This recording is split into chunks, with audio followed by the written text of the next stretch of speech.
Welcome to Stack Hunters. I'm Bradley Stalder with my guest tonight, Ed DeLauter. Ed, you and I are back at it tonight. What we're gonna do though is, Ed and I drafted a best ball team pre-draft. Ed was a guest before the NFL draft, and we're going to take a look at that team. We're going to draft, make a pick on one of Ed's teams, and then we're going to do a live draft on Underdog Fantasy. Ed, it's great to have you back on Stack Hunters. How are you doing tonight? Bradley, I'm doing great, my man. I'm very excited to be back on Stack Hunters. Can't wait to get started and review some of this draft that we did. Some of this craziness. Definitely a few sprinkles in the Stalder influence, Ed. You know, as we were looking in the pre-show meeting, it's clear that I had some player takes that you were giving in, on, and maybe you're justifying by getting exposure. Sure, I'll get some exposure to these players. That's a kind way of acquiescing to when you're co-drafting. I'll get some exposure to them. Well, we'll pull it up and we'll take a look at this big board draft that Ed and I drafted way back many moons ago. And it was a lot of fun. It was a 3 quarterback, 5 running back, 9 wide receiver, 3 tight end build. So back when it was 20 rounds, the good old days of 20 rounds, Ed. Now we won't have that luxury in the best ball streets and any of the tournaments that are dropping right now. But we went Lamar, Brock Purdy, Daniel Jones, all 3 starters. Jones survived the NFL draft. And I think that's a really big ticket item, getting a player like Daniel Jones, who has been between like quarterback 12 and quarterback 18, pretty much on a per game basis due to the rushing. To get him as the quarterback 3, I think that solidifies us at one of the most important positions. For sure, Bradley. I'm a huge fan of Daniel Jones, and I'm really glad that he survived the NFL draft. He definitely has that upside there. I think he was the QB. I think he had a top 12 QB season like a couple of seasons ago. So the upside is definitely there if he pulls it all together again this year for the Giants. Our running backs also survived. Justice Hill did get a little bit of Rasheen Ali, but Travis Etienne mostly untarnished. Aaron Jones lands on Minnesota. David Montgomery, no competition. Kendre Miller. Dennis Allen still talking up Jamal Williams this offseason. Like, come on, bud. Like, we all know better. We know better than Dennis Allen. Okay, now that the dust is settling, Ed, is there who's next to get fired among head coaches? It's got to be Dennis Allen coming up soon, right? It could be. He's been there with as a holdover for quite a long time here after he took over for Sean Payton. So that's certainly within the range of outcomes for him. Absolutely. All right, we'll keep moving on to wide receiver. We went with our first pick as the second overall, CeeDee Lamb. The Dallas Cowboys said, Jerry Jones said, that they would be going all in this offseason. And I don't know if Jerry needs to, look up what all in means, but without any competition, CeeDee Lamb clearly holding on to that number 2 position in ADP even after the NFL draft. I mean, well, it's structural, right? If you're taking Lamb at the 101, but McCaffrey usually goes 1, Lamb 2, and then Tyreek Hill usually 3. Sometimes they get a little creative there in that mix-up, but CeeDee Lamb clearly the 102 still, right, Ed? Oh, I think for sure. I mean, at least per ADP, I think you can make a case for Tyreek Hill to take him there too. I've sprinkled him at 2 at times. I've also taken him at 1 at times because I do think that he does have, the number 1 player in best ball, range of outcomes on the table for him. But yeah, pretty much it's been CMC and CeeDee Lamb in these underdog streets going 1 and 2. Well, our second wide receiver was Brandon Ayuk. We took Calvin Ridley as a solid wide receiver 3. We were talking about Calvin Ridley in the pre-show meeting and just feeling comfortable with Calvin Ridley over some of the unproven pieces. The Lad McConkeys, the Keon Colemans, the Jordan Addisons all have major questions in that tier where they're going. And Calvin Ridley, we're pretty comfortable with where he's going now in the 60s. He's dropped a little bit, even though I'm pretty bullish about Tennessee. I don't know about you, Ed, but I've been attacking a lot of Tennessee so far this offseason. Calvin Ridley and DeAndre Hopkins are just so easy to stack together. Once you get those two, you could really drive down Will Levis, down the board, who are already, he's got like an ADP in the 180s. So he's already well down there. And you could sort of forget about quarterback until you hit him as your second quarterback. I think that this Tennessee Titans offense is going to be drastically different than what we've seen. And I don't think that the fantasy community is really adjusted to that yet. So I do like the value that both Ridley and Hopkins provide. We got a nice value on McConkey, as you saw in the pre-NFL draft best ball streets. Ednai Mitchell also in the 120s, a pretty good value. Wan'Dale Robinson, yes, he got Malik Neighbors, but at the same time, look, it's going to be Malik Neighbors and then Wan'Dale Robinson still. Darren Waller's expected to retire. I don't think he's officially put in the paperwork yet, but he's going through some sort of nasty divorce, pretty public divorce with Kelsey Plum.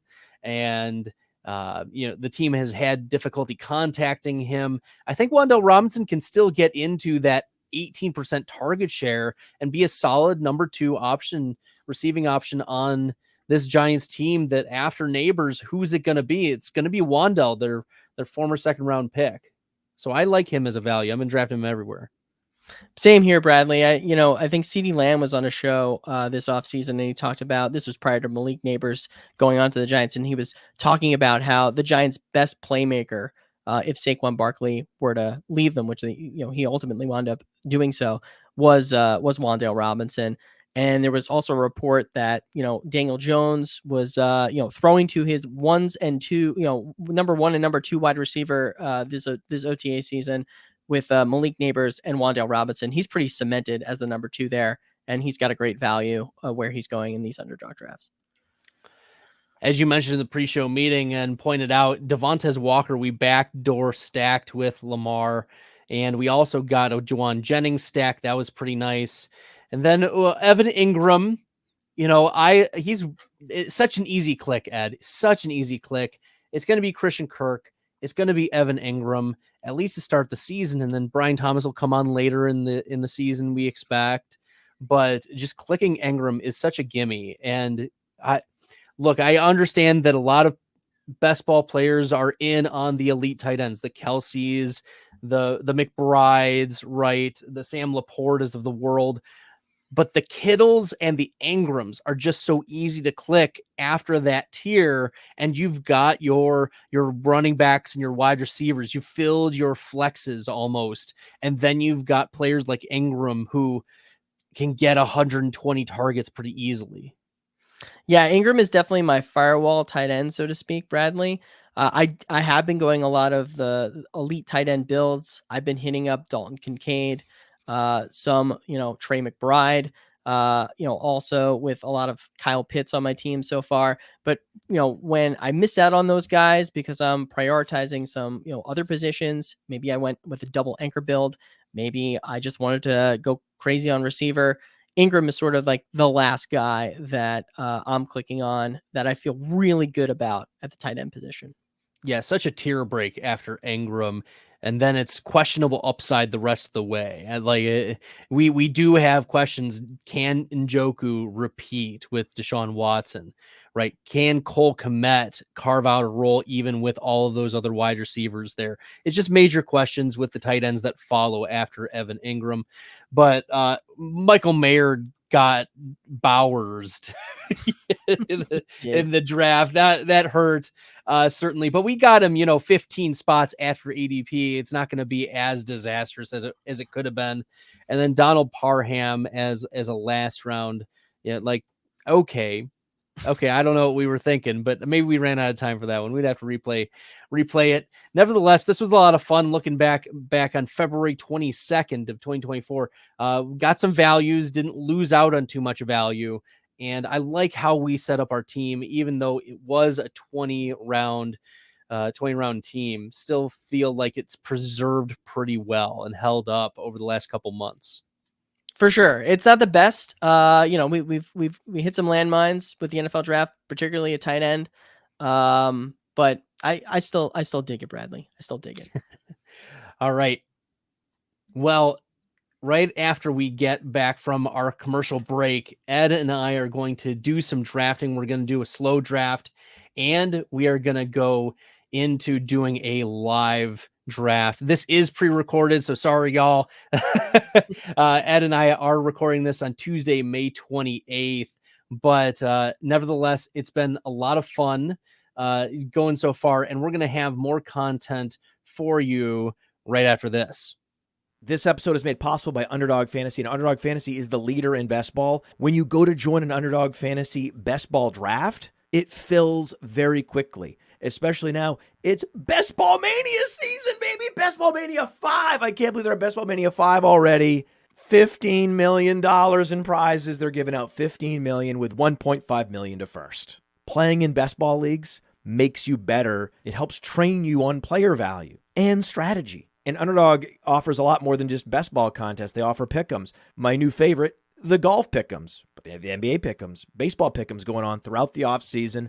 Hit the pick'ems, back to best ball, hit the pick'ems. So use promo code Underworld. Promo code Underworld gets you a 50% deposit bonus up to $250. So they've increased the maximum deposit bonus. It was $100. Now it's up to $125. When you get the Underdog app, use promo code Underworld and go draft your ass off. That's right. Go draft, people. Use promo code Underworld, 50% deposit match up to $250 in your entry, $125 in bonuses. That's right. Ed, this is a lot of fun. Doing the slow drafts, doing the fast drafts. They've got it all on Underdog Fantasy. We are in the 8th round, and you've got a 1-1-4-1 build, 0 running back, it looks like. You've got Lamar Jackson on this team, Alvin Kamara, Jamar Chase, Devontae Adams. You've got a little bit of Vegas, New Orleans. You've got New York Giants, Malik Neighbors. You've got Chris Godwin, Dalton Kincaid. It feels like another running back's teed up for you, and there's a triumvirate of running backs near the top of the board. What are you thinking about in this slow draft as you're building your team? Yeah, I mean, looking at this build here, I did go Lamar Jackson. I think if I recall correctly, I don't think that Andrews made it to me. Oh no, I think him and Kincaid made it to me, and I have gone a lot of Lamar Andrews, but Kincaid was there. He's got a higher ADP, so I just took him because just to sort of mix it up a little bit. So as you mentioned, I do have the Raiders and New Orleans who square off week 17, so I've got some week 17 correlation there. I could go wide receiver here again. I think that that's possible. We've got, Cortland Sutton and Curtis Samuel. Samuel, I guess, got some hype from Joe Brady as recently as today, where he's saying he can line up everywhere. It's like, well, yeah, I mean, that's sort of what he does. Whether or not that's I wish I had 11 Curtis Samuels on my team. Yeah, whether or not that's going to translate to fantasy points is to be determined, I suppose. I do like Samuel, though, this year. Particularly where he's going. And perhaps if I did get Josh Allen instead of Lamar Jackson here, I maybe would be a little more interested in clicking the button on Samuel here. But as you did mention, Bradley, I do have Alvin Kamara as my my only running back on this team. I did get him a little past ADP, and he has been falling recently in these drafts. I got him here at pick 76. He has an ADP of 68. So I got some value there on Kamara, and I did scoop that up. There are some running backs here that I think are interesting insofar as you've got James Conner, Raheem Mostert. And I like myself some Trey Benson as well. I just think there's some upside there. He's been a fun click for me. What's that? He's been a fun click for me as well. He is really fun to click. That's for sure, Bradley. I think, well, it's going to be tough here because I do pick 100 coming up. And if we look at some of the other teams here, they all have 2 running backs. They're a little, it looks like a couple teams have 4 wide receivers. So they may also click on running back as well. So I may not be able to push Benson until pick 100. But I do think that if I do take him here, I might be able to push some of these other running backs to pick 100. I feel like most people are not nearly as excited to click on these veterans as they are the shiny new objects. In some of these rookies here, particularly with Trey Benson. So I think I'm just going to take Benson here, and either one of these running backs are going to fall, or I could pivot to Javonte Williams. Or I could just take another wide receiver and get my 5 wide receivers and feel pretty good about that. So I think I'm going to go Trey Benson here, Bradley. What do you think? I love it. Love clicking Trey Benson. The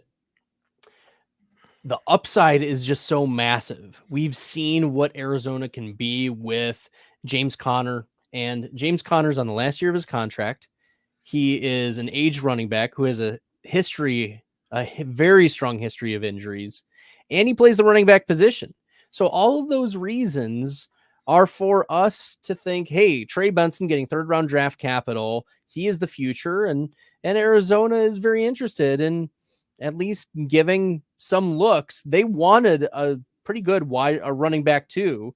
They rotated through a lot of them in their depth chart last year and just couldn't find someone who could stick. And that's why they went with Trey Benson this year as a draft pick, because they are not only looking for someone now, but also someone for the future. And I think Trey Benson offers that upside, if that really strong handcuff upside, if James Conner does go down. But I think he'll get sprinkled in too. For sure. And I will say I did see, I think, some tweet out there today of what is Trey Benson's upside look like, and I think they showed like Nick Chubb rookie year essentially, which, hey, I mean, I'll take that absolutely, particularly where he's going off the board at pick 100. Sign me up. So yeah, he's been a very fun click. Him and Jonathan Brooks, they both go, a little close to each other. Don't even get me started on Jonathan Brooks, Ed. Oh my gosh. Yeah. Are you in or out, Bradley? Oh, very in. Very I'm so glad to hear that. So glad to hear that. Yeah. It's almost disgusting. I ran him through my projections, the projection model, and he's like a round 2, round 3 projected value type of running back that you're getting in the 90s. Sometimes he falls to pick 100. Make it make sense that his ADP is that far. Like, he's just a free square. He's a free square at that point. Oh, for sure. And I love taking him where he's going, particularly since he's along with all these old, veteran running backs that are just sort of within this area of the draft where wide receiver really dries up. So he's in the perfect spot to just hammer, for sure. You can just call him Krusty. It's okay, Ed. I'm trying to be respectful here, Bradley. I'm trying to be. Raheem Mostert's a little crusty. So Bradley, I don't know if you want to cover another slow draft. I think sure. We'll do one more, and then we'll do a fast draft. That's all right. That sounds great. So I'm here in a pickle here. I'm picking at the 412, pick 48. Yeah. I started this off going 101 with CMC. I then went back to Devon A-Chain and Michael Pittman Jr. At the last turn. I'm now back at the turn here, and wide receiver has been going off the board faster and faster in these underdog drafts. Like, it's just like, people started out the season going wide receiver heavy, and they just haven't stopped. It's just insane. So here I am in the 412, pick 48. Yes. Pick 49. I've got, a need for wide receiver here. But it is like, I would consider it somewhat dried up. I've got Keenan Allen that I could take, Terry McLaurin, Jaden Reed, Marquise Brown, whose ADP is 58 at this point, Xavier Worthy, who's in the 60s. We talked, I think about Calvin Ridley with respect to our big board draft. He's at 64. he's definitely not going to make back to me, but I still think it would be an absolute reach here. And then looking at who's still on the board here, you've got Josh Jacobs, Trey McBride, Isaiah Pacheco, and Dalton Kincaid, who are either at their ADP or you'd be picking, them at a value here. So I'm in a bit of a pickle here. I'm contemplating just going a hyper fragile here and just leaning into it, just presenting what the board gives me. But I feel really gross doing it, Bradley. What do you do when you find yourself in a pickle in one of these drafts like this?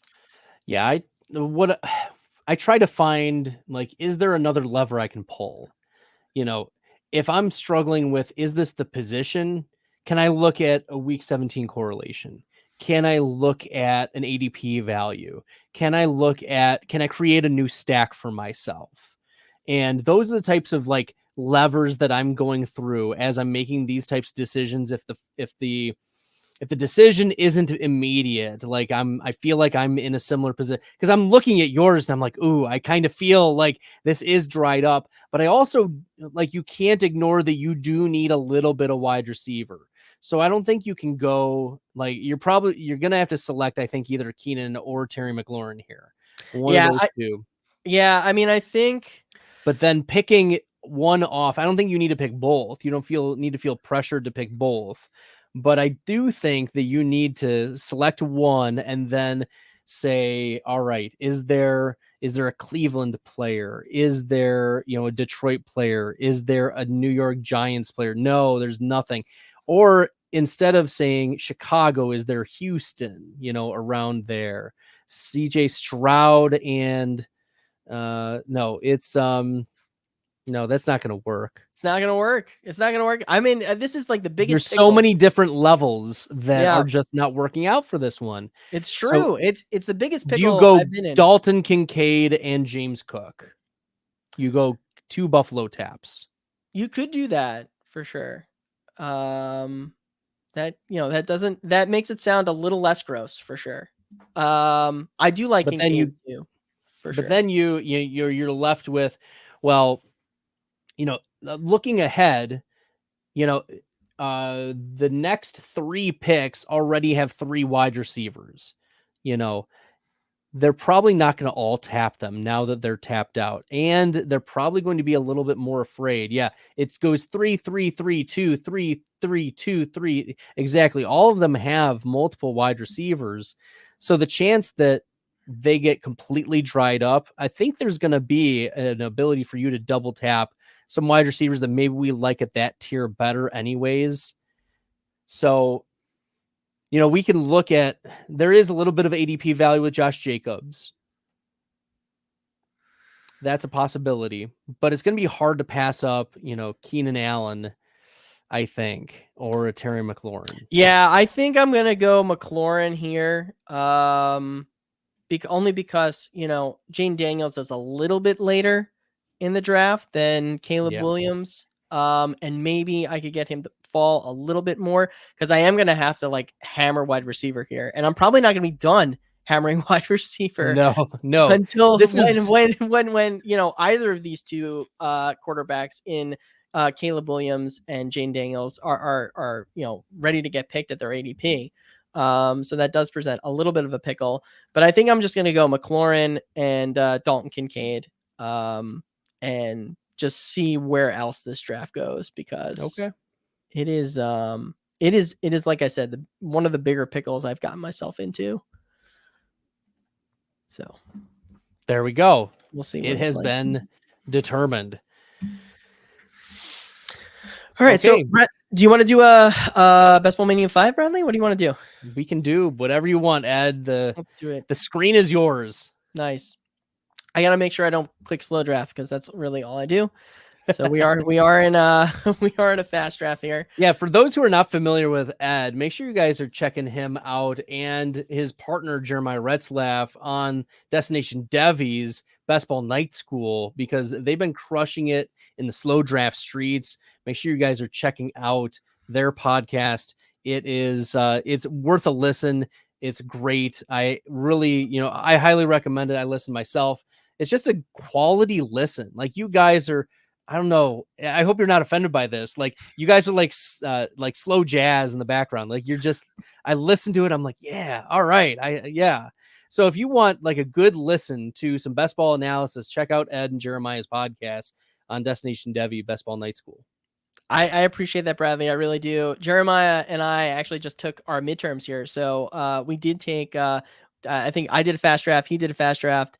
And we're going to release those episodes shortly. And we're going to grade them and see what we did. Hopefully this draft here turns out a little better than what I did on my midterm performance. So we'll see.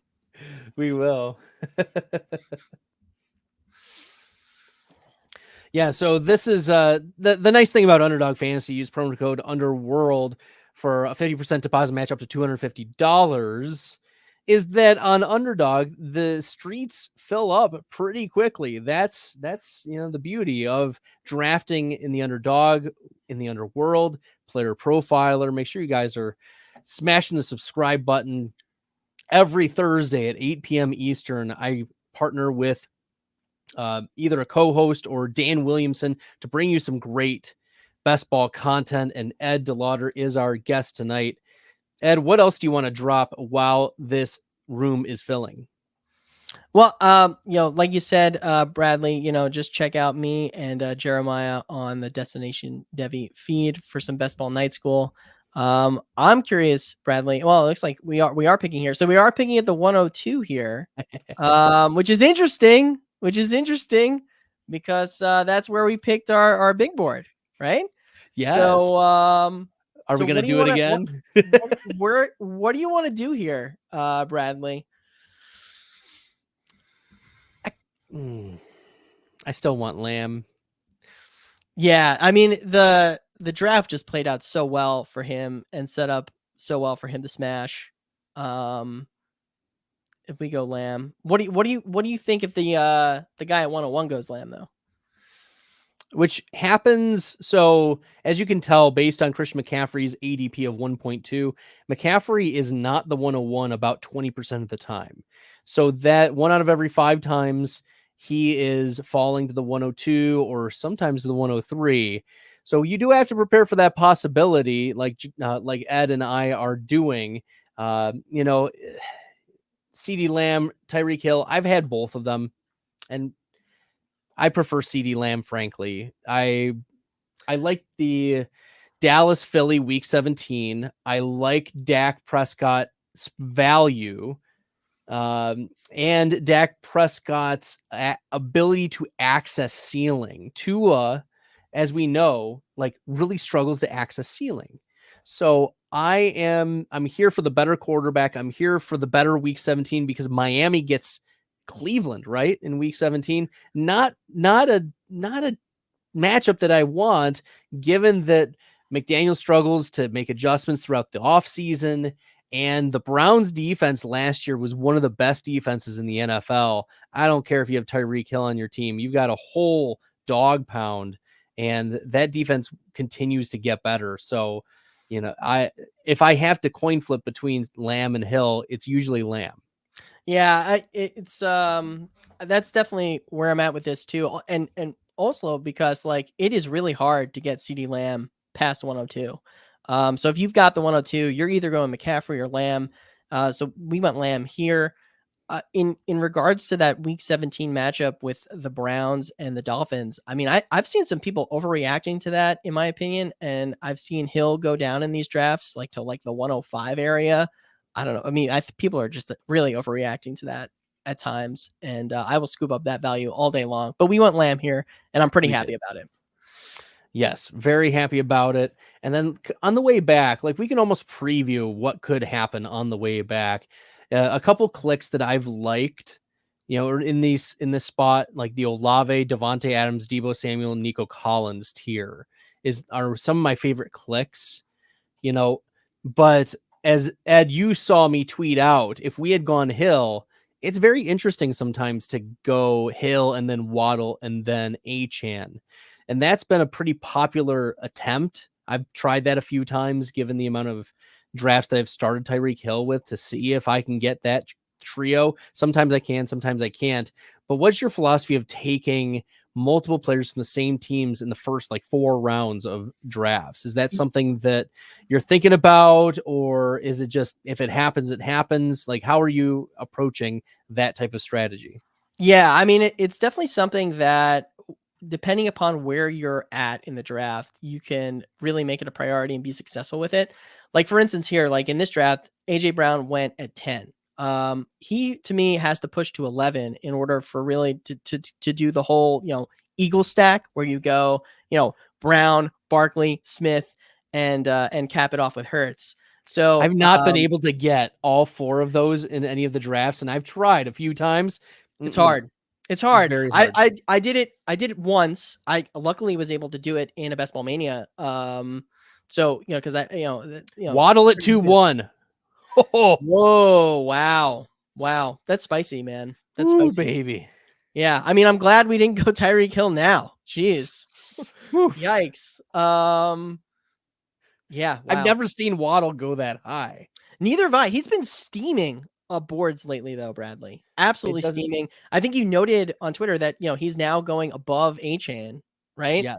Yes. What are your thoughts on that? Is that too over the skis? Is that jumping the shark?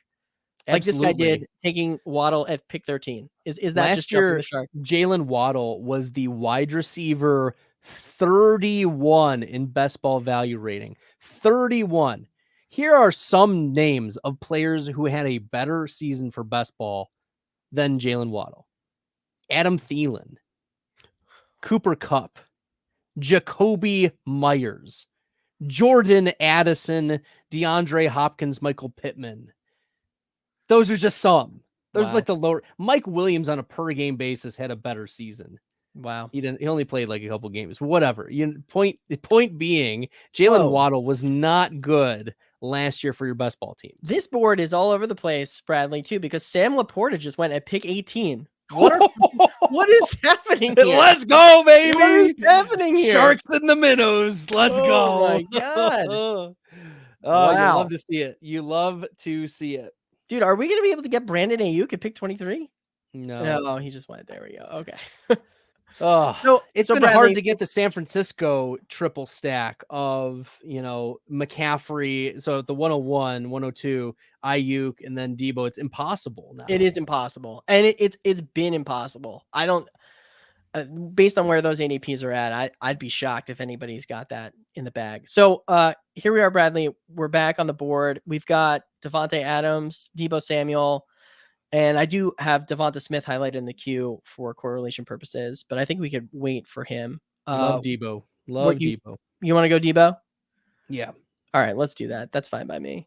All these guys, you're just like, arguing how many angels could dance on the head of a pin. So that's fine. Deebo was better than Jamar Chase last year in terms of best ball value rating. That's pretty crazy. It's wild. Do you want to, if we are going Deebo here, do you want to go Devonta Smith with pick 26, or is that too high for week 17 correlation purposes? What do you think? We still have Diggs. Yeah, I think we do want. Yeah, I mean we're in it. Yeah, we're in it. This is Devonta Smith game. This is Dallas. This is Philly. Smith is the one who goes off in that Dallas game. Yeah, I'm down with it. Let's do it. And that's fine. I have no issue with that one. I love DJ Moore going at 25. That was beautiful. I'm pro DJ Moore. He's a target gobbler and he wins downfield too. Keenan Allen is a target gobbler, but he doesn't win downfield. That's the difference between him and DJ Moore, which is why I think DJ Moore is going to be the wide receiver 1 over Keenan Allen. And we could see Rome Odunze emerging in the second half of the season. But I want a lot of DJ Moore this year. I'm happy with whoever picked him at 25. Yeah, he's a guy that I've been prioritizing because I just haven't really gotten a lot of him, previously, DJ Moore. So I definitely have been prioritizing him moving forward and trying to tap into some, Moore, Allen, Odunze, quad stacks with Caleb Williams. That's always fun if you could try and pull those off. I'm usually able to get 3 of those 4, but not all 4. Agreed. It is tough to get all 4. And I don't know, would you even want all 4 though? Like when is overstacking is a thing, right? Totally. I mean, there's pros and cons to it because you're thinking about it from Keenan and DJ Moore are going to be a pretty consolidated target share, and Rome Odunze you're just going to bring along, for the ride until the fantasy playoffs because Keenan might get hurt. Maybe it's DJ Moore who gets hurt. The upside of Rome Odunze in the fantasy playoffs, given his connection to Caleb Williams, that's fine. Like I'm okay with those types of budding prospects who were that type of draft capital investment. And then you're strategizing saying, hey, this is who's going to win it for me at the end in the fantasy playoffs. So I don't hate that. Nice. Same thing with Houston. Yeah, I think similar vein. Although you didn't you pull off a Houston quad stack? I pulled that off. Right? That's crazy, man. Especially Tank Dell's like ADP is like it's just like it's a roller coaster, man. Coaster. Well, we can't keep track of it, and the problem too is that like Tank Dell last year, he hit some massive spike weeks, and I got into an argument on Twitter with somebody, and he was like points per game, blah blah blah. You stop it. We're talking best ball value rating. We're talking ceiling games. Yeah. When this guy goes off, he can hit massive ceilings. The crazy thing here, Ed, is that Nico Collins was wide receiver 7 last year. Tank Dell was wide receiver 14. Stephon Diggs was wide receiver 18. That's how I think the pecking order is going to go this year in terms of who's going to be best for you. Nico Collins is a dog, and he just got paid. This is Tuesday, May 28th. He just got paid today, $52 million guaranteed for 3 years. Like the Houston Texans, that was actually an offseason narrative earlier, Ed, was, well, they're not going to invest in Nico Collins. He's got 1 year left in his contract, and Tank Dell is the future, blah, blah, blah. Like Tank Dell is the future, but so is Nico Collins. Stephon Diggs is not the future. He is a 1 year rental. I'm here for just give me all of Houston. Joe Mixon, give me CJ Stroud, give me all the wide receivers. Heck, give me a Dalton Schultz because he's going to give you some spike weeks here too. Like, yes, Schultz isn't very athletic, and yes, his efficiency metrics aren't very good, but we still get spike weeks from these guys, and that's what we're here for. So, sorry, that was my Houston rant. It's a great rant. It's a great rant. As Tank Dell goes off the board here at pick 40. Tough news. So yeah, I know. So what do you think about, because we've got this pick coming up here, Bradley, and I don't want to be bleeding the clock here towards the end. Like I feel like we did with the big board. So who are some of your priorities here? We're picking at the close to the 4-5 turn at 411 and 502. Yeah, I have McLaurin highlighted in the queue. We could go quarterback. We could try and hit the Lamar Andrew stack. But I think we could, we've got, Dak, later. We've got, Purdy. We could go later. So we could go Andrews Stroud correlation. That's fun. That would be fun. That would be fun. And Andrew Stroud. And then we take like a Dalton Schultz tight end. You're maybe not. That won't work. Yeah, I know. So what do you think here? Because we are now on the clock. We are on the clock. I'm more so leaning towards the Lamar Andrews. We tried doing that. Let's do it. We're not going to get bounced 2 times in a row, are we? No. We tried doing that on the big board. There's no way this guy, he took a running back here. All right. If there's one thing that I know in doing these drafts, if he's got all running backs selected through 3 rounds, he's going to probably double tap wide receiver here. And then he's in the spot that we were, the Keenan Allen, Terry McLaurin. Yep, tier. Exactly. He went Pacheco. That's fine. All right. Hey, man. He pivoted out. All right. So let's go Andrews here then. All right. And do it to it. Wow. He pivoted out. He went Kansas City. Perfect. He went to Kansas City correlation. Perfect. All right. we're happy with Lamar. We're happy with Mandrews, CeeDee Lamb, and Devonta Smith back and forth. We can take Dak a little bit, later on as another solid QB. That's in the 90 overall. Yeah. I don't hate that. We can attack some of the running backs and get another wide receiver in there before we take Dak. We could probably, and like, to be fair, I mean, we can, since we do have Lamar at this point, I think we could try and push Dak down to maybe like 98. I think what is the incentive for somebody to take Dak? Yeah, right? There's no one else from Dallas earlier than that. So, right. I mean, he's a quarterback that I have seen plummet at times in some of these drafts. So we'll see. Maybe it happens here. Push it real good. Bump, Yeah. bump, bump, bump, bump, bump, ba-da-ba-dum. Yeah, we'll see who comes back to us. But let's talk about the Kansas City wide receivers that are up here on the board. Marquise Brown and Xavier Worthy. Both of them have skyrocketed because of their connection to Patrick Mahomes and their end of the 5th round, beginning of the 6th round clicks. At one point, Xavier Worthy was ahead of Hollywood. Then there was the what was it? The NBA game narrative where it was Hollywood Brown next to Travis Kelce.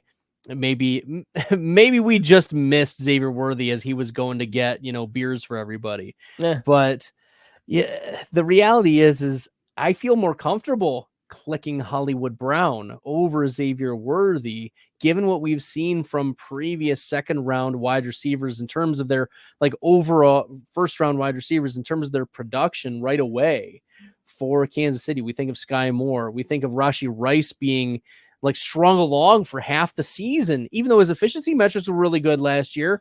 It wasn't until the fantasy playoffs that we saw Rashee Rice explode. So I don't have as much confidence that a Xavier Worthy team is going to be able to make up the ground to get you into the fantasy playoffs here, Ed.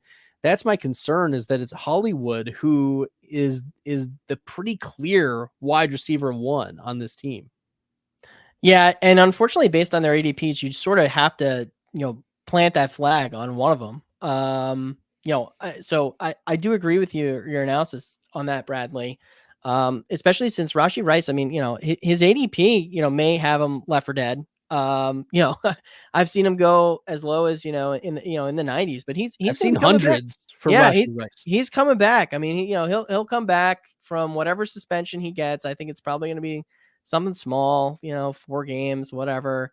And, that's going to create some more issues, with that. So, for me, of the Kansas City wide receivers that I've been targeting personally, I'd rather just take a stab at Rashee Rice, down below there, and just hope for the best with that. That's how I've been approaching Kansas City stack, so to speak. I've liked the Rice price. The price is Rice. The price is Rice for sure. We knew the pun was there. We knew it was there. It came for the stacks, stayed for the puns. We've got our pick coming up here, Bradley, at pick 71. I've got Chris Godwin in the queue. Not too much, correlation wise. Roma Dunze. Well, there goes Roma Dunze. Yeah, I didn't think he was gonna fall. I was hoping. That was just hopium right there. What do you think of some of the players? David Montgomery with San Francisco. That's a possibility. That's true. We should do that. Although I think we can push Montgomery to 74 because this guy's got 2 running backs already. Or we should be able to. I don't know. Maybe. What do you think? You don't think so? Maybe. You don't think so? Maybe. I think we can. I like Kamara. I like the Kamara pick. Kamara's. So you don't want a double tap running back here, though, do you? Maybe. Really? I'm not opposed. I'm opposed. I'm opposed. Okay. We've got 3 wide receivers here. Which ones do you want, Kamara or Montgomery? I think we do Montgomery for correlation purposes. I'll lean into that. Let's do Godwin. And then we'll here. see which one. Okay, we'll go Godwin, and we'll push Monty. That's fine. I think we do that. I don't get a ton of Godwin, so I'm fine with that. Are you not in on Godwin this year, or no, or is it just it hasn't happened with the? It hasn't happened. I haven't had a strong opinion about it. There's conflicting narratives, like obviously new offensive coordinator. Do you trust that Baker Mayfield is, for real this year? Mike Evans is obviously still back. The development of Trey Palmer and the drafting of McMillan in the 3rd round. You have to wonder. All right, yeah, David Montgomery. That's easy. That's an easy. All right, play. cool. But for all of those, I don't know where I was going. The narratives, they're everywhere. The narratives are everywhere, and I've not been convinced of one or the other, which is why I am not, strongly taking a Chris Godwin. I'm not strongly taking a Mike Evans. Those are players that fine if it works, if that's the end of the tier, click, fine. But not a player that I am going out of my way to say, Chris Godwin, I need to have him on my team. Chris Godwin, massive bounce back. Like, there's just too many good players in this realm that I'm also happy with. Like, we see right now DeAndre Hopkins and Christian Watson also on the board.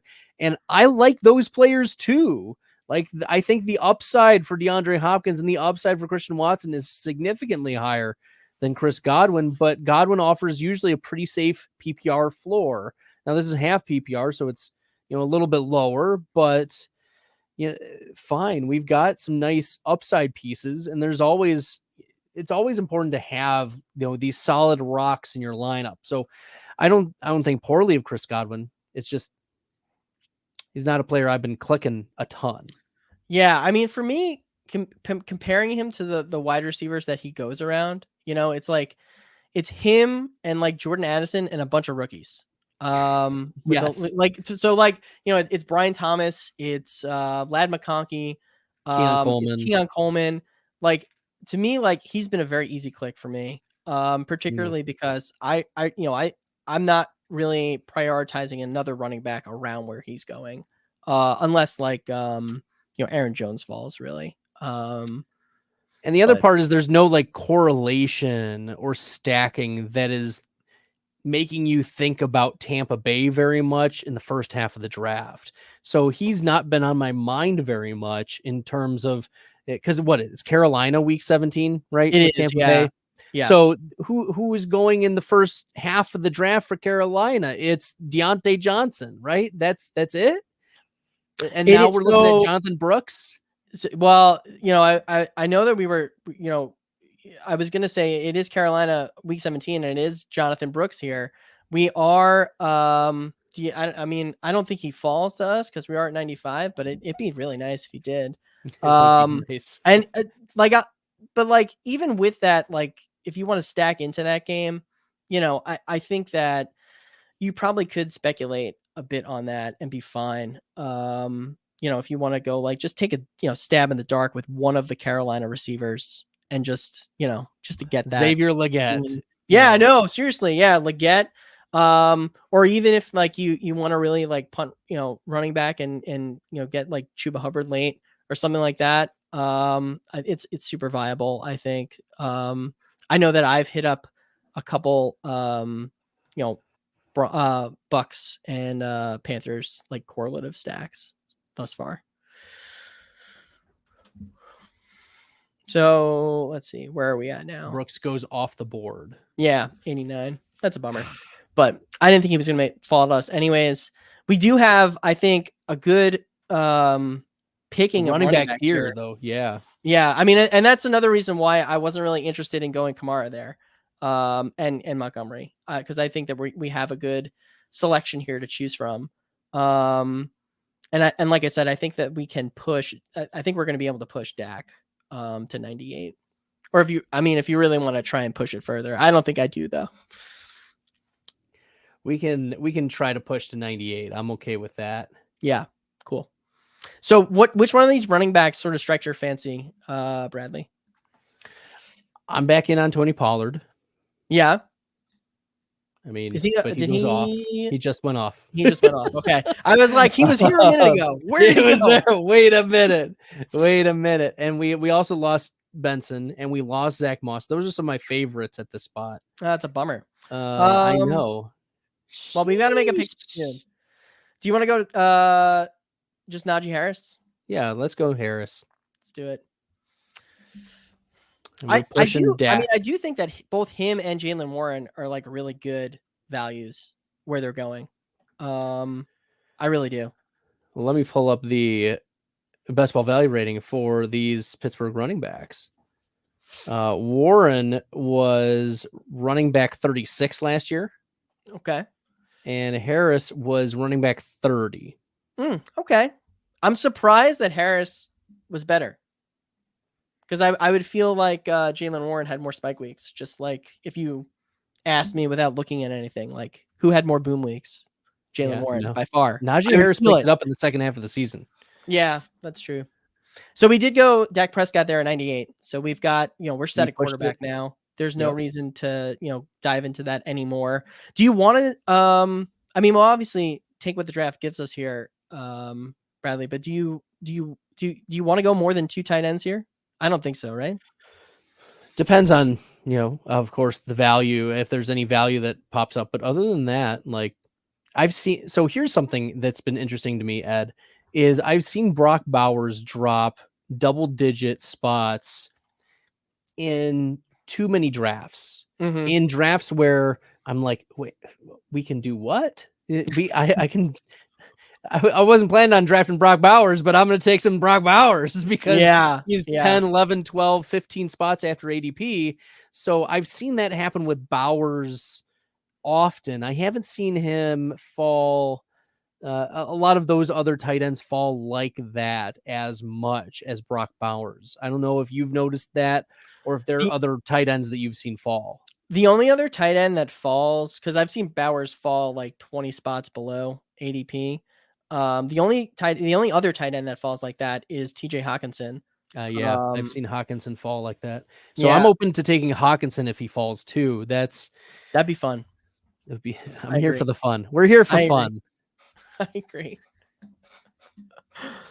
I do think we're probably going to want to add some more wide receivers here, Bradley. Yes, what do you think? I think so too. All right. I love Jakobi Meyers. I like Rashid Shaheed. I think those are 2 players that I want to overexpose myself to. Shaheed's interesting, particularly if Bowers does fall, right? Yes. Although there goes Shaheed right there. Just as we spoke his name, he's now gone. I could get behind Meyers for sure. I like Adonai Mitchell too. Jakobi Meyers last year was the wide receiver 25 in best ball value rating. 25, Ed. Yeah. He is wide receiver 57. What? That's hard to pass up. For sure. Like the only thing that's been changed about this offense has been the addition of Brock Bowers, which if you look at the target share projections, there was room for a Brock Bowers. There was room for a player like that. And to still have Devontae Adams and Jakobi Meyers maintain what they had last year, pretty much. The other question that I have for you here too, Bradley, is that do you want to add another running back or do you want to add a wide receiver along with our Jakobi Meyers selection? Because I think that Jakobi Meyers is going to happen here at 119. So Brandon Cooks is at 129. Do you want to push him or do you want to just, go all in with that Cowboy stack? We can push him to round 11. I'm okay with that. All right. I'm okay with that. I also like Blake Corum at this spot. It's funny you say that because I was going to mention him too. Just the asymmetrical upside for a player like that, where we know if Kyron goes down, which Kyron has dealt with multiple injuries and is dealing with a foot injury right now, that top 5 overall running back is within the range of outcomes for Blake Corum. For sure. I dig that a lot. And he has seen his ADP spike up here with, I guess Williams is dealing with some type of foot injury right now. So people are sort of overreacting a little bit, even though we've got multiple months here for his foot to get healthy. People are pushing Blake Corum up the board. So I think we're going to have the pick of the litter here, Bradley. Do you want to go Meyers here and then select Corum, or do you just want to go? Do you want to go Corum and then see if Meyers makes it back to us, or take Brandon Cooks? Let's take Corum here. Okay, because there's been a little bit of a running back run. What do you think? What do you think between? I mean, we're going to take Corum here, because that's who we're taking. But Tyjae Spears is still on the board. What are your thoughts on him? I think it's going to be pretty close to 50-50 split with him and Pollard, and both are going to be fantasy relevant, but it's going to hurt each other's ceilings. I don't think you're going to see 25-point games from either of these guys. You're going to be looking at ceilings of like 15 and probably between 8 and 12. Oh, we got sniped on both of them. We got we just got sniped on Jakobi Meyers. So we're good with that. Spears goes off too, but so do you want to take there's either at falling Adonai Mitchell or Brandon Cooks to do the Cowboy stack, complete that. We'll take Cooks. I think I'm that's good with Cooks. Probably where we should go. He didn't fall enough. AD Mitchell didn't fall enough. No. For me to consider him a significant value. So I do agree with you with your analysis regarding the Titans versus Blake Corum. There's definitely like an upside there for Corum to have the Kyron Williams type of year where he's a top 5 running back, whereas I don't really see that outcome at all with Spears for sure. So, I mean, Pollard could get hurt, and then you're talking 20-point ceiling for Tyjae Spears, but not much more than that. No, I mean, there's no way he's a full-time running back. No way. He's never going to get the opportunity that he would get if he were on the Rams offense for sure. They would bring in a Khalil Herbert. I've been pounding the table for Khalil Herbert to get off the Bears. He's really good, man. I've been taking him pretty late. He's going in like the 180s. One of my favorite late running backs. Yeah, for sure. Yeah. Easily over Roschon Johnson. I just don't see a path for Roschon to be the guy, in the Bears offense, because it's DeAndre Swift they paid a lot of money for. It's clear Khalil Herbert is just better overall. So I don't see a pathway for Roschon. He's been a player I've been avoiding, actually. Yeah, I don't think I've taken him at all after the NFL draft. And I definitely had a lot of him prior to the NFL draft. So that might be an overreaction on my part. I think we can be looking at a few players coming up in the next round. I like Xavier Legette. I like Rico Dowdle. I like Marshawn Lloyd and Kendre Miller. Those players, are players that just offer very interesting upside. We know Dallas gives a lot of fantasy points to the running back position, and what we know is Ezekiel Elliott is bad in terms of efficiency. We don't know if Rico Dowdle has juice. He might, but we know Zeke doesn't. And then, what are your thoughts on? Because I also like loop in like Jalen Wright as part of that tier as well. And these guys are now all going off the board. Well above ADP, of course. But we've only got Kendre Miller and Jalen Wright left here. What are your thoughts on Jalen Wright, though? I think that's an interesting piece that the Miami Dolphins recognize that their running backs rely on speed. And the problem with speed is that it's really good in the short term, but the long term, it takes a massive toll. And the cuts that the Dolphins are asking the running backs to make takes a toll. And so that's why you're seeing the Achans, you're seeing the Mosterts, you're seeing the Jeff Wilsons all deal with injuries that keep them out for a significant amount of time. It's why they needed another speed back in Jalen Wright. And look, Wright is going to get opportunity this year. That's just the reality of the Miami Dolphins. And so I want pieces of Miami, and Wright is the cheapest one that just makes the most sense. And I'm kind of disappointed he got early day 3. I wish that he got round 3, like day 2 draft capital, but fine. Like Jalen Wright landing on the Miami Dolphins is a nice pathway for not just this year, but next year as well, to be, you could see Jalen Wright getting into round 8, round 7 next year with Raheem Mostert moving on and just Devon Achane there. Yeah, for sure. For sure. I've been making it like a priority of mine to get at least one Miami running back on these rosters here, because there's just so much upside with them. And we saw that pay off, last year. I think we likely see it pay off again this year. All right, Ed, I've got a question for you. My highest exposure player on Underdog right now is 41%. It's obviously going to go down, but a very early bullish take on Jalen Polk. He is a player that I think has the pathway to be the wide receiver 1 in the New England Patriots pretty easily. Like, all he has to do is beat out Javon Baker. He has to beat out Demario Douglas. Like, how are you approaching a player like Jalen Polk, who's going behind the Darnell Mooney's of the world, who does not have a pathway to wide receiver 1 or 2? He's going right next to Jermaine Burton, who doesn't have a pathway to be the wide receiver 1 or wide receiver 2 this year, assuming T. Higgins stays. Like, yeah, it's interesting you bring this up, Bradley, because I really haven't been getting any like Patriots on my roster. We're gonna go. Do you want to go Jalen Wright and follow it up with Jalen Polk? yes. All right, let's do that. That sounds great. Jalen and Jalen. So to complete that thought, Bradley, I mean, I haven't really gotten any Pats on my rosters post NFL draft. I feel like it's sort of what, like, I think you spoke to previously, where that stack doesn't really present itself until much later in the draft, where you've already sort of made your bets and done what you wanted to do with your team, so to speak. So it's just not something that I'm usually thinking about. But I definitely want to make a more cognizant effort to do it, because I don't think I have any exposure, or it might be like very limited to Jalen Polk.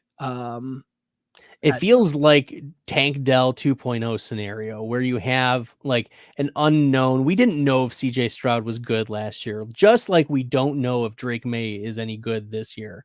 It's a similar scenario where you have a defensive-minded head coach taking over a team that seems lost, that is bereft of talent, and is bringing in some wide receivers.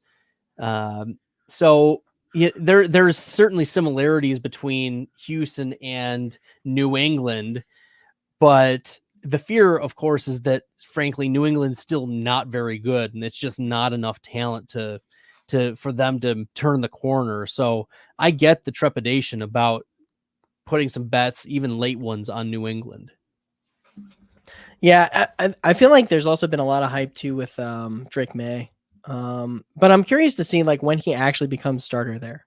Like, I know that there's like this idea that Jakobi Brissett might start there, and May will sit the year and learn there. Usually it's going to be less than 3. It'll be 3 games or less. Yeah. By week 4, Drake May is starting. So I think we've got a pretty interesting team here, Bradley, so far. We've got a 2-4-6-1 build. We're pretty much done at quarterback with Lamar Jackson and Dak Prescott, David Montgomery, Najee Harris, Blake Corum, Jalen Wright. We've got a nice 0 RB build. CeeDee Lamb, Deebo, Devonta Smith, Chris Godwin, Brandon Cooks, Jalen Polk. I dig this. I do dig our veteran wide receiver core here, because I'm pretty sure all of these guys have a top 24 season in their history, which is nice to see. And then we have Mark Andrews as our sole tight end right now. Do you like how this draft played out so far? So far, so good. Yeah. I'm happy with it. We'll see if there's any like ADP values that might fall our way, and there's also a few players like in these right now, like the Roman Wilsons and the Malachi Corleys of the world. I've been clicking a lot of them because their pathway to be the wide receiver 2 on their team is very strong, very, very strong. And that's why I've been rotating through the clicks of Roman Wilson, Malachi Corley. You just have to think about like who else is there. Like no one else in Pittsburgh. It's just George Pickens and Pat Freiermuth. And then you think about the Jets, they invested in Mike Williams, but he's coming off a massive knee injury, right? The pathway for Malachi Corley to be the wide receiver 2 by the end of the year or even halfway through the year is pretty easy. Yeah, I really like Roman Wilson with where he's going in drafts right now. I've been clicking him a lot, for sure. I think that, as you said, Bradley, him being the wide receiver 2 there is pretty much, I think, a sure thing. I'm also surprised with where he's going in like rookie drafts. Like I've gotten him in like the 3rd round in some places. It's like people are taking like Kamani Vidal over Roman Wilson. It's like, what are you guys talk doing? about a mistake. Yeah. Jeez. So man, oh man. Yeah. So we've got a couple picks before our pick here, Bradley. What are you thinking? Wilson goes off. Ugh, that's terrible. I know. It is rough. We have I have Adam Thielen, Rashad Bateman, Malachi Corley in the queue. Are you believing the Bateman hype? Literally every 2 hours, Baltimore, the Baltimore people are tweeting out Rashad Bateman hype pieces of like, he's in the best shape of his life. The organization believes in me. We're going to get him the ball. The only thing getting in the way is the fact that he's not good. I want you, Bradley, so badly. I really do. I'm holding on. We've got 10 seconds left on this pick. I guess we're taking Malachi Corley. I like Malachi Corley here. Let's do it. Where do you want to go from here? We do have, I don't know if you want to go like Dobbins, maybe. I don't know. Bucky Irving's also been getting like a wasted pick, though, doesn't it? What do you think? Tyler Conklin, baby. Oh, give me some Tyler Conklin. Oh, that's true. It is Tyler Conklin is such like a nice meat and potatoes, nice meat and potatoes, tight end 2. Oh. You're just not pressed. I feel like when you have death taxes and Bradley convinces his guest to draft Tyler Conklin. Let me tell you. Let's do it. And I think it was 2 years ago, Billy Muzio, Billy, it was, he and I were texting and he's like, Bradley, what are you doing up late? And I was like, well, I'm watching Tyler Conklin film. And he's like, are your pants on? And I'm like, TMI. I can't say. I'm not. I refuse to comment on the grounds that I might get in trouble. Where is your wife, Bradley? Billy. It's very funny, but no, for real. Like I am a big Tyler Conklin stan. I believe in him, and Aaron Rodgers has a season with the Bob Tunyon himself. If you see. But right behind me, Bob Tunyon getting the big touchdown season. That is within the range of outcomes for Tyler Conklin. Touchdowns have not fallen his way. Who says that they aren't going to fall his way in 2024? We're here for it. Tyler Conklin, double-digit touchdown season. Yeah, I hear you. He's definitely like a late tight end that I've been prioritizing, both prior to the NFL draft. I really thought that instead of, Michael Mayer getting, destroyed by the draft and the Brock Bowers pick, that it might be Tyler Conklin. I was a little worried about that, but that was definitely a conversation at the Pinckney house that Josh Larkey and I were having about, who was Tyler Conklin going to survive the draft. And in fact, he did. And no, it's like no one cared. It's like no one cared. Tyler Conklin is a serviceable tight end in fantasy, and it's like no one cares, Bradley. No one cares. Can we talk about this, Bradley? There's a team in our draft here that has 8 running backs on its roster. I mean, thank you. Are they good running backs? 4 wide receivers through 15. Are they good running backs? I don't think it matters if. I don't think it matters if they're good or not. So. Oh, that's phenomenal. Yeah, no, that's terrible. That's that. Someone has to pay the rake, Ed. Somebody does have to pay it. And thankfully, so far, it looks like it may not be us here in this draft, but so far, so good. So far, I like this. We do need to address the running back position coming up, I think. We do. I mean, I feel like we can easily too. I did have Khalil Herbert lined up, but he did go. We could, we have some, we have that Cowboy stack. We have Deebo Samuel as our only 49er at this point. What are your thoughts on like Elijah Mitchell and Isaac Garendo? Like, what are your thoughts on that? Who do you think is the RB2 in San Francisco? It's a coin flip right now. The coach speak coming out of San Francisco is like, well, Garendo's learning the playbook. Well, Garendo is trying to learn how to be a 3-down back. Well, Garendo has some nice things about him. That's not what I want to hear about about Garendo. Like, that's not what I want to hear. I want to hear he's lighting up camp. He looks dynamic. He's learning everything. I want to hear the just praise and laud. I want to hear just gushing delightfulness coming from San Francisco, but no, it's all like walking on eggshells about Garendo. And so give me Elijah Mitchell right now, based on the coach speak that we've been hearing. That's just totally coach speak based take right now. But give me Elijah Mitchell. And I've been taking some Garendo in the best ball streets because we love his RAS. We love the dynamism that we saw, but he didn't produce in college, and that's a concern that he won't be able to hold up. And Elijah Mitchell, the only reason he's not been able to hold up is because he's gotten hurt, not because he's not good. Elijah Mitchell is good at football.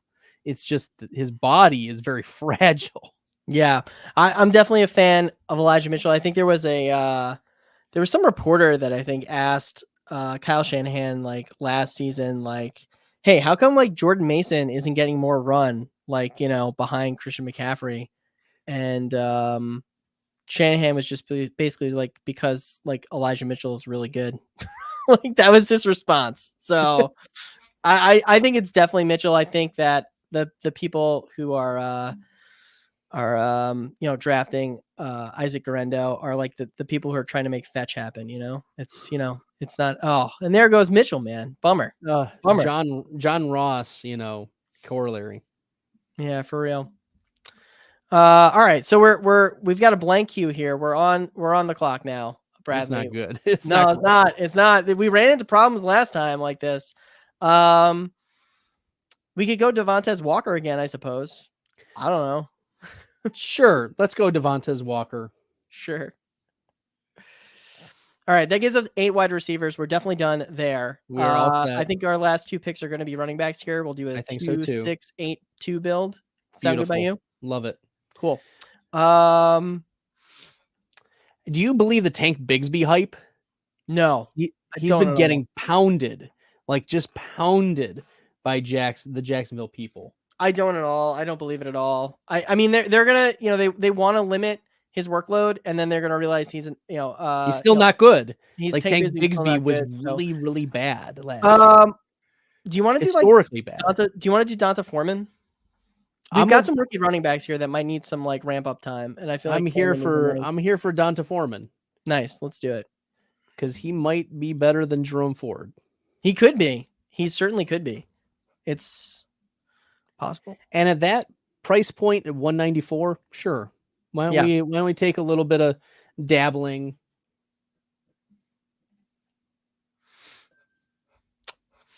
What about like your late round running backs here? I love me some Evan Hull. We talked about Isaac Garendo. Love Evan Hull. We missed out on Elijah Mitchell. We might want to consider. I love Evan Hull. Love Justice Hill. Who else? Keep scrolling down. Blake Watson, baby. That's true. Let's go. You're the original Blake Watson stan. That's the truth. Nobody else was there. It was Bradley and Blake Watson. And now, Coach Sean Payton is comparing him to Alvin Kamara. So come at me, babe. There were so many people. So I tweeted that out. I tweeted out in the Sean Payton interview where he's like, well, I'm not going to compare him to Alvin Kamara, but, and then he proceeds to compare him to Alvin Kamara. And so many people were like, Sean Payton, this guy is really good. And then other people were like, Sean Payton, you are washed up. And then some people were like, Sean Payton, you say this same thing every year. But that's where we got Jaleel McLaughlin from last year. It's true. Right? True. We were paying attention to what Sean Payton was saying, number one. And number two is the Denver Broncos depth chart is shaking out based on the beat reporters. It's shaking out to be Javonte Williams, Audric Estime, Jaleel McLaughlin, and then Blake Watson. Watson has already jumped Samaje Perine. Yeah. I mean, he's definitely going to make the team, I think. It's just a matter of whether or not he is able to secure any on-field opportunities to score fantasy points. I mean, that's true. That's why we want Evan Hull, I think. Yeah, I think so or too. Justice Hill. Those are the two that I've been clicking a lot. Seem like the direct handcuffs to Derrick Henry and Jonathan Taylor. What was Hill with his best ball rating last year? Hull? Justice Hill. Yeah, well, Hull was injured. He played. Yeah. But Justice Hill saw significant time after the Dobbins injury. I'm just curious about that. He did. Let me pull it up. Justice Hill was running back 45. I mean, if you're getting him in the last round, he was better. Good. He was better season long per game than Jaleel McLaughlin. He was better season long than Zamir White. He was better than Rico Dowdle, Roshan Johnson, AJ Dillon. He was better than Chase Brown, better than Elijah Mitchell, better than Antonio Gibson or Damian Pierce, Miles Sanders. Yeah, those guys busted, but he provided usefulness. And who are the other running backs behind Derrick Henry? It's Rasheen Ali dealing with a significant core injury. And you've got Keaton Mitchell, who's dealing with a significant knee injury coming off the ACL, who's not going to be ready for the start of the season. It's Justice Hill. Give me lots of Justice Hill, regardless. And it also doesn't interfere with any of our bye week situations. Yeah, I like it. I think Derrick Henry saw a 64.6% opportunity share last season. I mean, I think the Ravens are probably going to run him into the ground, but if he sees that type of opportunity this year, there's going to be some touches available for someone like Justice Hill to. Yeah, they want to keep the big dog healthy for the playoffs. That's why, they'll use Derrick Henry around the goal line, but if the games are in hand, it's going to go to Justice Hill. That makes sense. I'm all for it. If he falls. Let's see if it happens.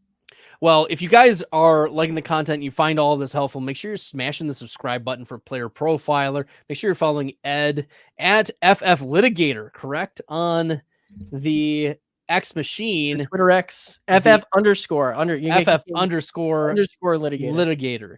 There we go. Ed DeLauter of Destination Devy's Best Ball Night School with co-host Jeremiah Retzlaff. Ed, it's been great drafting with you tonight. I like how our team has turned out. We've got Lamar, we've got Dak, we've got Andrews, we've got CeeDee, we've got some correlations, we've got depth. I like how we've built this team so far. We got a little bit of youth sprinkled in with Corum and Jalen Wright and Jalen Polk, and trusty old veteran Tyler Conklin at the helm. We are here for dominate. We got some Jets, Malachi Corley and Tyler Conklin. We love to see it. We're here for this. This is beautiful. And we're going to finish off the draft with either Justice Hill or Evan Hull, I think. I think so too. I'm a big fan of how this draft played out, Bradley. Same. Very excited. Oh, very good. Any other drops you want to make before we close out the night, Ed? I've got nothing. Just check out, like you said, Best Ball Night School on Destination Devy's, podcast feed. My co-host over there, Jeremiah Retzlaff, is also a good follow. He's at Coach Retzlaff on Twitter X. Coach Retzlaff 1. Coach Retzlaff 1. Oh, thank you, Bradley. I'm so sorry. Oh man, wow! I almost gave some random other dude at Coach Retzlaff some free follows there. Man, whoa, that was a close one. Thank you. Yeah, make sure you guys are following Ed. Make sure you follow me at FF Stalder, aka Riz God, per Theo Greminger on the X machine. My tweet is blowing up. It is ridiculous. I can't believe It's at 820 likes right now. 62,000 views since 6:40. It's been less than 4 hours, and my tweet is exploding. So the Juwan Johnson is undervalued. The lady bots on the X machine love it so much. It's gross, but evidently they love it. So we're here. Everyone is celebrating. We're